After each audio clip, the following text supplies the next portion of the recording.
C'est le dernier tour auto qui a été, avant que ça devienne le tour auto historique qu'on connaît maintenant. Donc c'était une épreuve quand même assez mythique, d'abord parce que c'était long. Ça partait de Paris. Est-ce que ça partait de Paris cette année? Peut-être pas. Je suis pas sûr que ça parte de Paris. Ça partait de Grenoble, peut-être. C'est ça. En tout cas, c'était une épreuve qui avait été longtemps un mixte de rallye avec des spéciales et de circuits. Et là, c'était devenu simplement un rallye. Et vraiment, gagner le Tour Auto, c'était important. Donc voilà, on avait bien préparé, beaucoup préparé.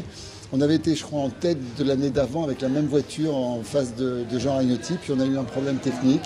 Dans le col de peine. Voilà, on a eu beaucoup de peine ce jour-là. Et puis voilà. Donc c'était vraiment une très belle épreuve. Oui, c'était les championnats de France. Alors l'année où on gagne, c'est peut-être pas la plus belle année.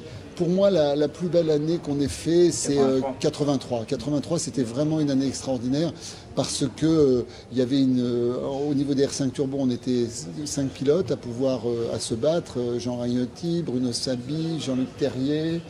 Qu'est-ce qu'il y avait d'autre? Il y avait la M1. Il y avait la M1 de Bernard Béguin, il y avait Guy Fréquelin avec son Ascona et je me souviens Darniche avec une Audi. Et je me souviens très bien, pour te donner une idée de la furiosité de la bagarre, dans Ranchal-Montpinet, qui était une spéciale du Charbonnière qu'on faisait à ce Tour Auto, Bernard Béguin dominait avec la M1 et après, derrière, avec les R5 Turbo et Fréquelin, on avait tous fait le même temps. Donc se départager n'était pas de la tarte.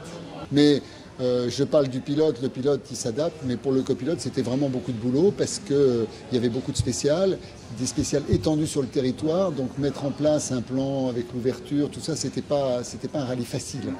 La connaissance à l'époque ça faisait partie du jeu, hein. Ouais, bien sûr. À différence d'aujourd'hui. Et beaucoup plus longtemps, donc je sais pas, ce Tour Auto-là, on a bien... On partait au moins 3 semaines. Ouais. Le premier Tour Auto qu'on a fait, en tout cas en 84, on avait reconnu pendant 3 semaines. On avait les notes du Rallye du Mont Blanc, on avait les notes de l'arrière-pays niçois qui étaient l'Antibes, l'Alpin, etc.